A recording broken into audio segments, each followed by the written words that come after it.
And that was both a job and a role that I loved. But it was also, when I reflect back, a job and a role that I put too much of my personal time in without ever actually getting as much back as what I was giving. And it was also a job where for so long I tried to be perfect. Clearly, at the end of the day, it didn't matter how hard I worked, or how much I contributed. At the end of the day, I was just a person to that organization. They didn't necessarily have that much emotion when they made the decision to eliminate me, as well as made the decision to eliminate other people. Welcome to Success Reimagined. I am Dr. Amna Shabbir, your host on this journey to thrive at the intersection of ambition and wellness. In every episode, I'll help you challenge outdated definitions of success, discover practical tools and strategies for growth without compromising your well being. I am so glad you've joined me. Let's reimagine what's possible together.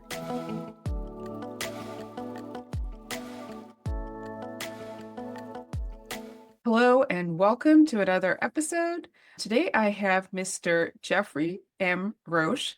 He's the son of a nurse, a healthcare expert, a diversity advocate, and education enthusiast, presently serving as the inaugural North America Director of Workforce Development at Siemens Healthineers. In this role, he leads all national workforce development strategy and partnerships to advance a sustainable, future-ready healthcare workforce. He speaks often on healthcare workforce topics at acclaimed global conferences. In 2022, Geoffrey was nominated to the Forbes Business Council for his national-level work. He has over 16 years of experience in hospital and higher education leadership in the U.S. He has served on various boards and committees and presently serves on the JFF Corporate Innovation Council, representing the healthcare industry. Just wow to all of that. And I know that I had to make the introduction brief. So welcome to the show and the conversation, Mr. Roche. Thank you so much for having me. I've just been following you for so long on LinkedIn, and just the amount of posts that you make and the content that you put out is reflective of a lot of things that you model in healthcare as a leader. So I just want to thank you, first of all, because I feel that just by looking at your posts, there's such a draw to somebody who has gone through burnout, who has gone through on the other side of the situation, where you don't feel heard, you don't feel like you are being witnessed and seen. So I really want to first thank you for that. No, you're so welcome. And obviously, it means the world to me when I hear the impact that those types of stories and experiences, and to your point, we have to talk more about what we've experienced, because obviously it can help others. Absolutely. So talking about experiences, and I know that a lot of conversation we're going to have today is going to center around the theme of perfectionism. My first question to you is a very direct one. Do you identify as a perfectionist? And if you do so, is there any like early childhood memory that comes to your mind when I ask this question? It's an insightful question. I will tell you that there's no doubt, when I look back at how little Geoffrey grew up, there were definitely times where back in the day, I probably without question would have identified as a perfectionist. Mm. And what I learned, though, when I reflect on that, was that actually that process, that sort of way of living, in many ways is what contributed to some of the most difficult challenges that I've experienced in life. And so, even when I started my career back in 2008, without question, I can remember actually my first CEO saying to me, who I adore, at one time said to me, "When you send me an email, you don't have to write, 'Dear Miss Cook.'"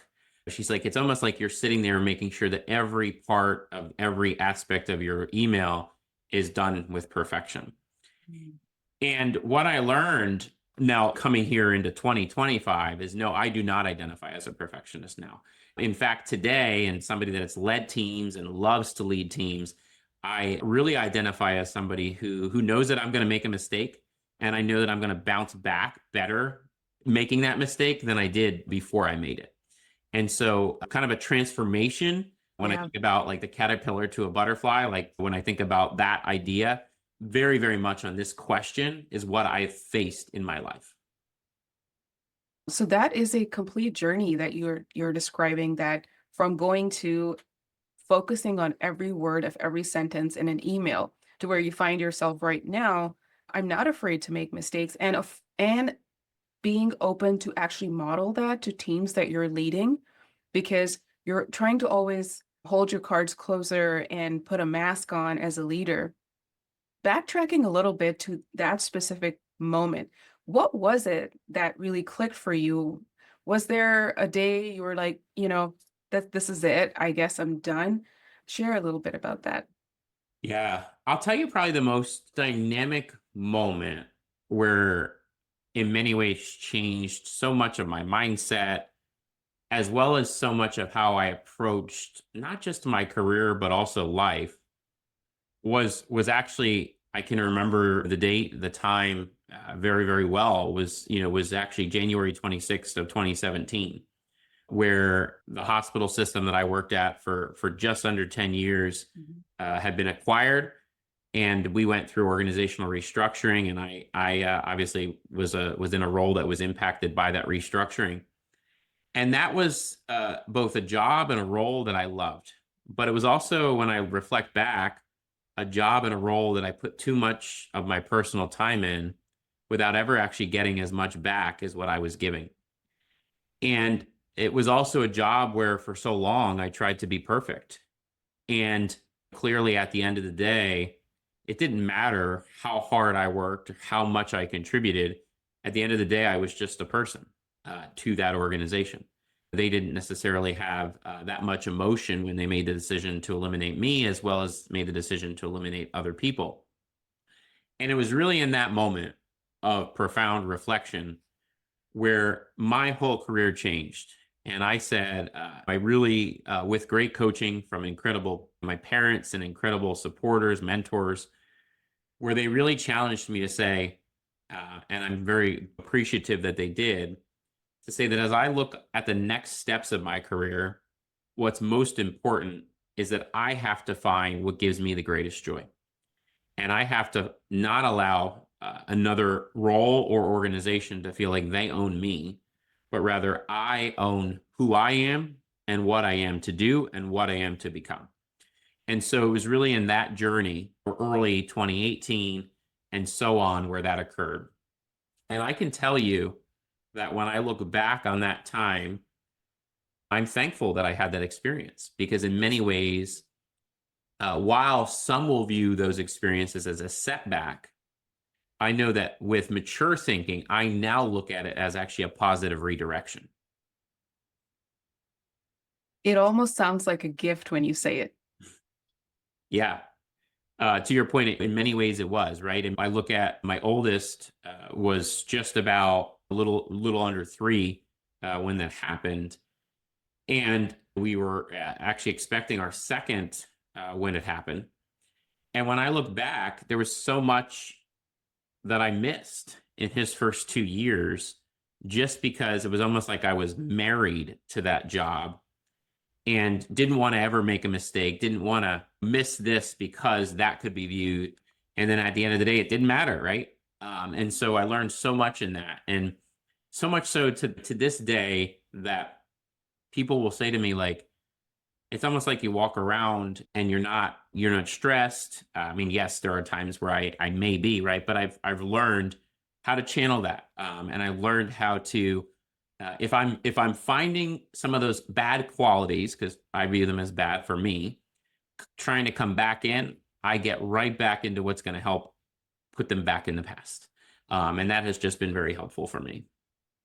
It's almost like a shift as you describe it. And thank you for sharing that very specific. You knew the date, you knew the time, and you reflect back. It's like an undoing where your identity was so tied to the pressure to perform and be perfect at work. And then you recognize that, no, I have autonomy and I need to recognize like what matters to me Mm, and what is going to give me joy in my life as I move forward. yeah, so well said. And the autonomy piece is super important, right? I mean, because I never viewed it as that. But to your point, when I look back on the fact, right, when you don't have autonomy, I mean, it's one of the major contributors to burnout. And so I think without question, when we reflect on those experiences, it's truly powerful. Now, let me just say this, to your point, I am super thankful that I had that experience, Yeah. because there is so much that I learned and so much that I gained in my tenure there. It's also where I worked for the best leaders of my career to this day. And, you heard me say one of them, who to this day is the best CEO I've ever worked for and served with, was one that was challenging me on perfection all the time, all the time. I can Mhm. remember regularly me saying to her, Yeah. "Did I do that right?" And I can remember her saying, "When are you going to stop asking me? I Mm. wouldn't ask you if I didn't think you would do it right." And now I have gotten to the place where I'm like, hey, if my leader doesn't like how I did it, then let them give me that feedback. Because ultimately, I'm not going to sit here and worry each detail whether it's right. Even in my academic pursuits, as a doctoral student, I really, at the end of the day, realize I'm going to make mistakes. I know I am this semester, especially with applied statistics. But I've learned to say, like, let it roll off, because you know what?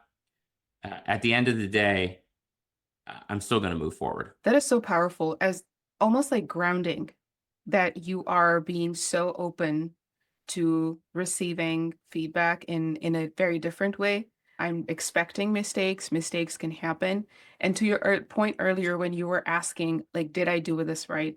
After every step, I'm reminded of my older child right now. And because she's so much like me, so I can relate, she will literally look at me. Did I do that right? Did I do that Oh, right? And so I literally told her that I cannot, well, I'm not going to give you an affirmation after every step. It's for you to know. I will let you know if there's something really off. But to the point where we as high achievers develop these traits so early on in life, and it becomes painfully debilitating, right? Can you imagine mhm. you were doing it, you were asking after every step, like, is that okay? Is that correct? Before Yep. you have just this openness and this like I'm going to be able to receive this feedback and be okay with making mistakes. Well, I think to your point, right, this is also where great leaders are defined. So in my circumstance, my CEO was such a phenomenal leader that she knew exactly how to push that button. And so I'll never forget a moment where she said to me, "You know what? I'm going to give you an assignment. You're going to lead every aspect of it. You cannot ask me any questions. Run with it." And I will never forget that moment of being like, "Oh my gosh, but what if I do something wrong?" And she looked at me and she said, "Would I ask you, who I have total confidence in it, to do it, if I didn't think you could do it well?" She's like, "I would do something wrong too." She said, "I do it, have something wrong potentially every day." She said, "I'm still sitting here as the CEO. I'm still sitting here as a sister, still sitting here as an aunt, still sitting here as a leader." And so those were really, really powerful moments. And I think that's where you see great leaders defined also in those circumstances. Instead of having somebody that sits there and says, just gives you the answer, instead of somebody who just sits there and says, no, no, it's okay.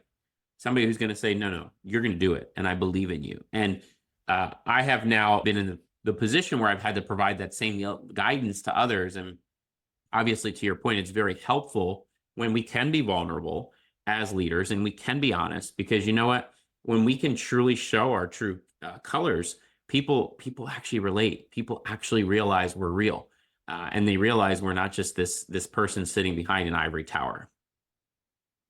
That is such an excellent way of modeling to someone you're trying to mentor and grow.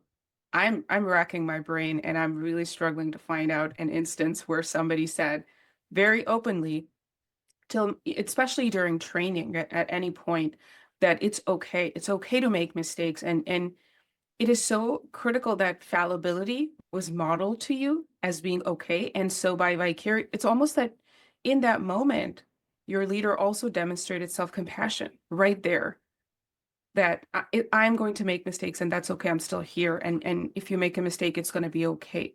That is so huge.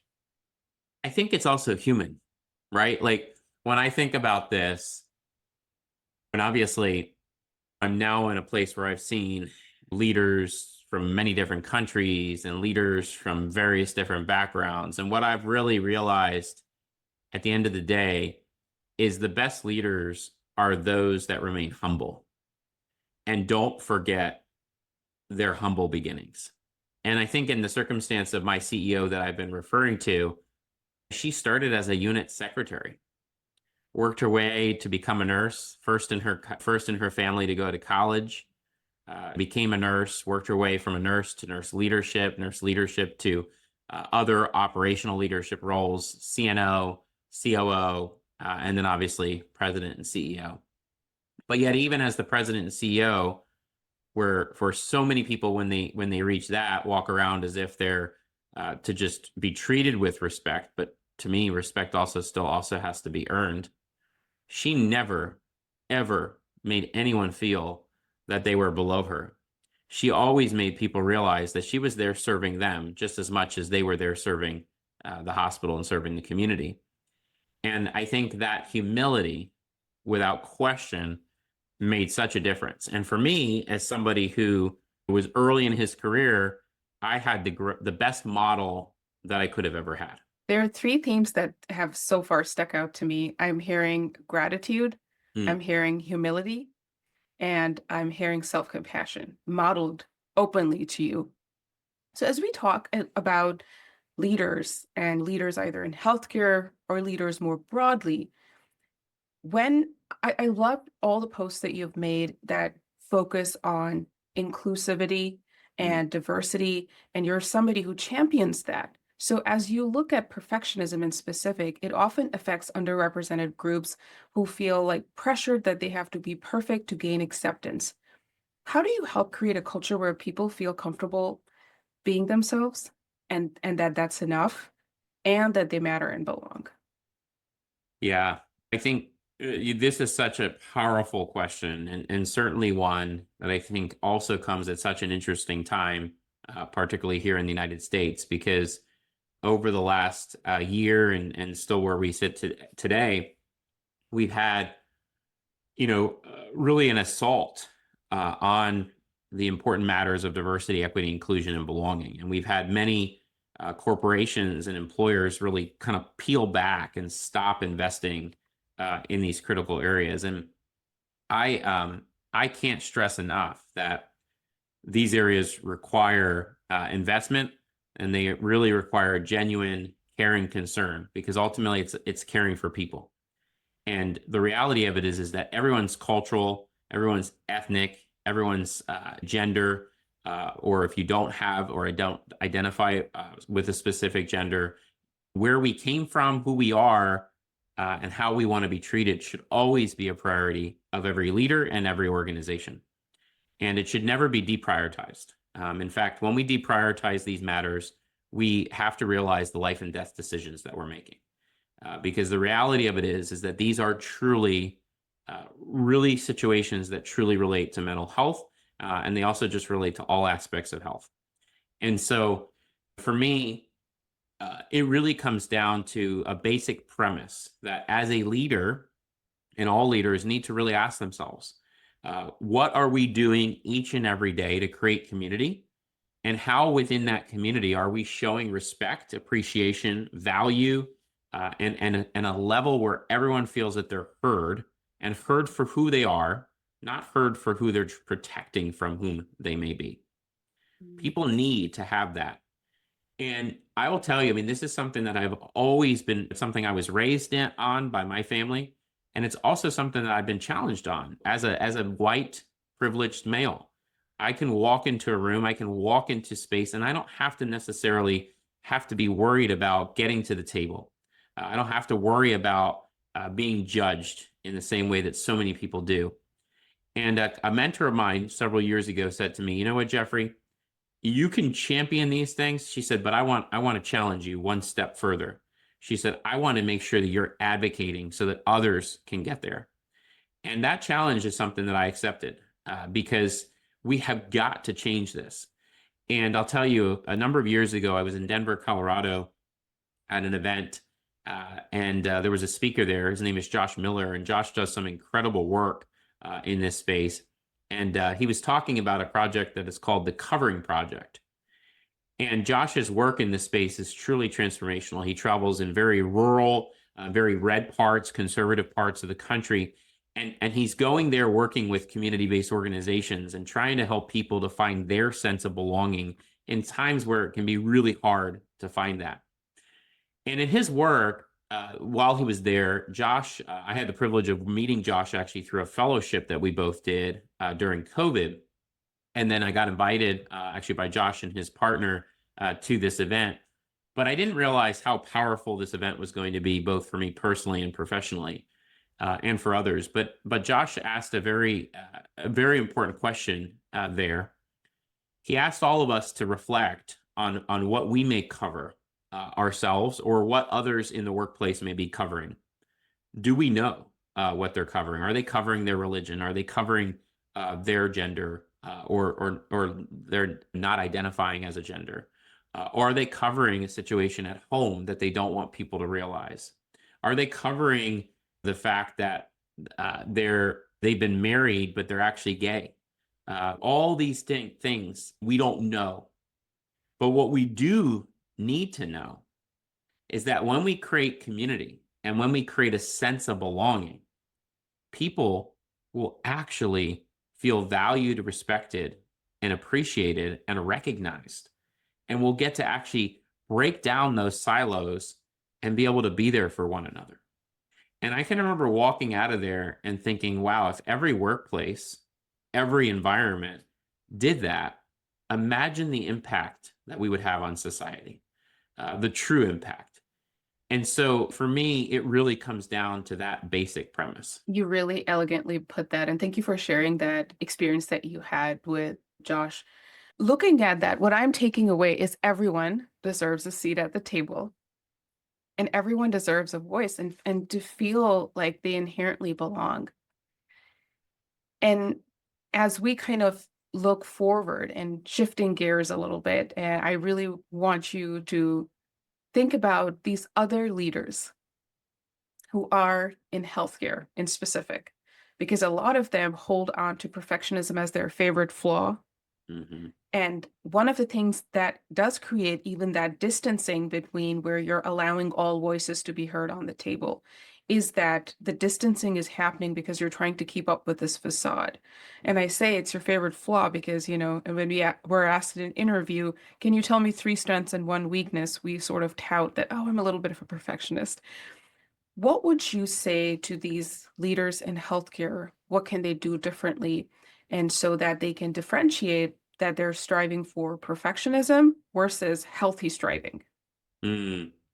A really, really good question. And let me first say, especially for HR professionals that may hear this, just get rid of that question. I mean, Mm, the reality of it is we're perpetuating, creating these circumstances where we're making somebody self-reflect in a negative way rather than helping them to reflect in a positive growth mindset manner. I think that's part of the challenge we have in society is we're not helping people to really realize the positives and the opportunities rather than really focus on the negatives. I have never liked any of those questions. Don't ask me about a weakness.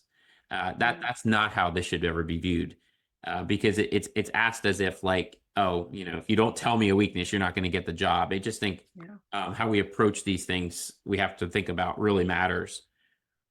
I do think though, what I would say, and I think this is something that I have also had to be coached on and something that I've had to be challenged on and continue to be challenged on, is we have to authentically be ourselves. We have to realize that um, it's okay to make mistakes. It's okay to not get it right. The question we need to ask ourselves is, are we doing it? Are we doing our best? Are we representing our best self? Are we working to contribute in a positive, constructive, transformational manner? Some of the most successful people in the world have made so many mistakes. I think of a time in our nation where we're mourning the loss of President Jimmy Carter. When you think of Jimmy Carter, people will say his presidency was 4 years of mistakes. Yet, when you actually look back on the transformational impact of President Carter, created the Department of Education, created the Department of Energy, brought humanitarian peace to parts of the world that never thought were possible.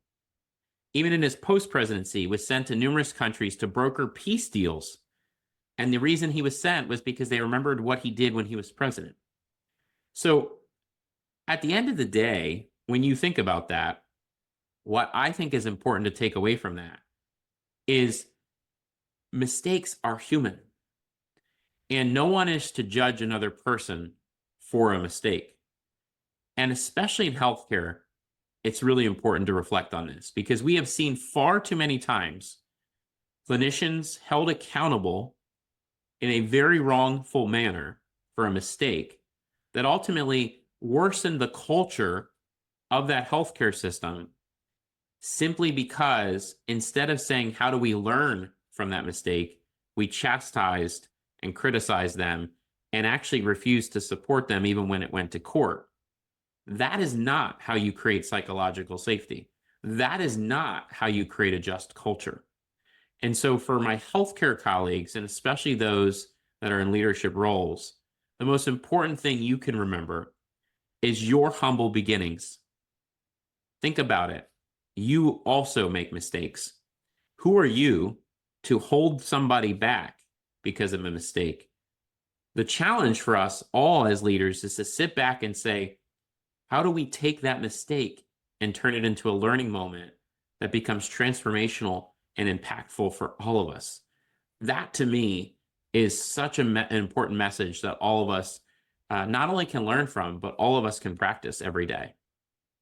That was really beautifully shared because when we're, especially in healthcare, as you've mentioned, if we don't openly allow psychological safety to be there, we don't learn from the mistakes, we harm more people. We harm people in so many different ways. We're harming communities by this culture of criticizing and silencing. Yeah. And people are leaving healthcare for this very reason. And we're suffering for all the different things, the downstream impact of just not allowing imperfections and learning from that. Humanity is a humane moment, a human time, because we just want everything to be so flawless and perfect. 100%.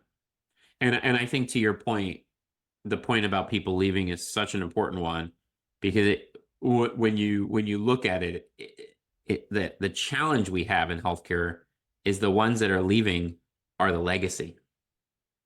We're losing our clinicians and our professionals who are the future. And so this is why this has to be a top priority.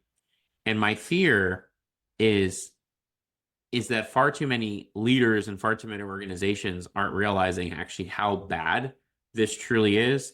And it's going to come way too late until they do. I echo that same fear and concern with you. And I also like to empower all the non-clinical community people that are just general humans. All of us are also going to be impacted when clinicians leave because the ones that leave are the ones that are the most compassionate, most caring, and they really put in the work. So it's sort of a wake-up call for all of us. How can you advocate for our clinicians? How can we advocate for our own health by advocating for our clinicians? Geoffrey, as we wrap up for today, this has been so phenomenal, so insightful. I want to keep going on, but I also want to be respectful of your time. Any parting words if you could just look back at your younger self, this question comes up quite frequently, and you really look at that perfectionist version of you, what would you say? Yeah. I would definitely say I think without question, we've talked about, right? There's so much that I learned through that journey that certainly has benefited me today. In many ways, probably if I didn't have that experience, wouldn't necessarily be who I am today. But when I look back, there's definitely aspects that I would definitely have told myself, don't be so hard on yourself. Without question, and this is still something I have to work on to this very day. In fact, my family and my friends, that know me well will say I'm so tough on myself. My colleagues will say that as well. I definitely would remind myself that life is truly a marathon. And you don't have to finish that 26.2 miles as a younger person. You have to just continue to chip away at each mile and continue to make progress and achieve each milestone, and then take time to reflect and pause and celebrate them. Because in the end, when you reach that destination, it's actually going to be those moments of reflection that are going to stand out as compared to the full completion. And so for me, that's definitely what I would tell myself. And I definitely, again, would remind myself, don't be so hard on myself. Stop talking so negative to myself. That element of focusing on a positive growth mindset, without question, is just something that I think has been a great reflection point for me, and I know will continue to be. Thank you so much for sharing that, because I almost felt like you were talking about me when you were talking about yourself. It is a process, and being so open and so gracious with sharing your experiences has been helpful for all of us to listen. Thank you for your time today. This has been so incredible. You're so welcome. Thank you. This episode is part of a special series and my budding book project on unmasking perfectionism. You might believe you don't have the time or energy to focus on yourself, but this is exactly the right time to get serious about your well-being. You don't have to do it all alone. I'm here to help. If you enjoyed this video and are ready to take the next step, head over to dramnashabir.com, where you'll find free resources you can access right away. The website link is below. Let's get started on your path to thriving. Thanks so much for spending time with me today. Just a quick reminder, while I am a physician, I'm not your physician, and nothing in this podcast is medical advice or any kind of professional advice. Everything shared here is based on my personal experiences, and the views expressed are entirely my own. If you enjoyed today's episode, I would love for you to rate, review, subscribe, and share the show with anyone who might need a little inspiration to redefine their own version of success. I'll see you next time. Until then, keep reimagining success one small step at a time.